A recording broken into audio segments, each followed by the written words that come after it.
In the late 18th century, a revolutionary voice dared to challenge the entrenched subjugation of women. Mary Wollstonecraft's seminal work is not merely a complaint, but a rigorous philosophical argument, a passionate plea for reason and justice. She observes a world where women are systematically denied the tools of intellectual and moral development, then derided for their resulting perceived inferiority. This cycle, she argues, is not a natural order, but a social construct designed to maintain male dominance.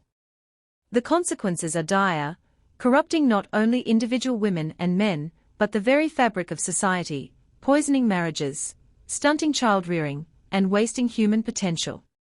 Wollstonecraft's Vindication is a call to dismantle this oppressive system at its root. The central pillar of her argument is education. From their earliest years, girls are funneled into a life of decorative passivity. While boys are encouraged to run, play, and strengthen their bodies, girls are confined indoors, their hands occupied with dolls and their minds with frivolous stories. This deliberate physical weakening compounds a natural disparity, making women dependent on men for protection. More insidiously, their minds are starved. Denied serious education in reason, philosophy, and science, women are taught that their sole value lies in beauty, charm, and securing a husband. They are trained to simulate virtue, to be chaste, modest, obedient, rather than to cultivate true virtue through rational understanding and ethical action. This creates a class of adults who, in Wollstonecraft's stark view, become cunning and manipulative, forced to use covert means to exert what little influence they can in a world that denies them direct power.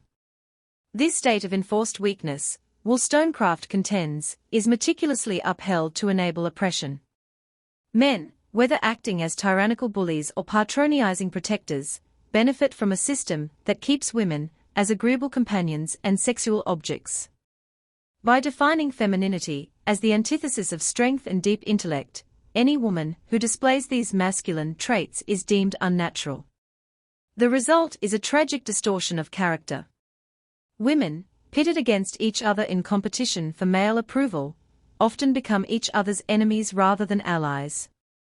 Their energies, which could be directed toward knowledge and civic virtue, are instead consumed by vanity, jealousy, and petty intrigue.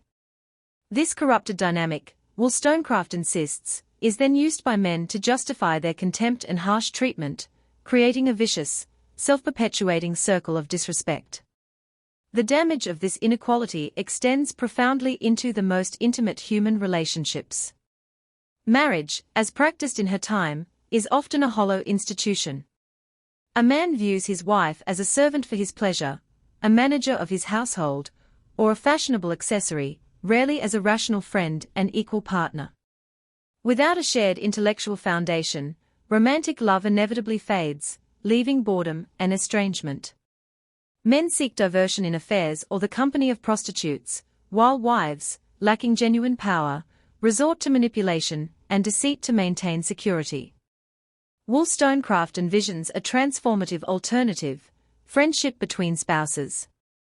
True, lasting friendship can only be built on mutual respect and shared understanding, which in turn can only arise from equality.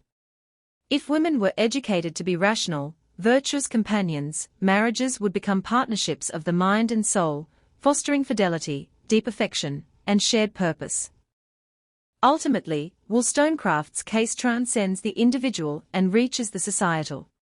Liberating women is not about granting them power over men, but about unleashing their capacity to contribute to the common good.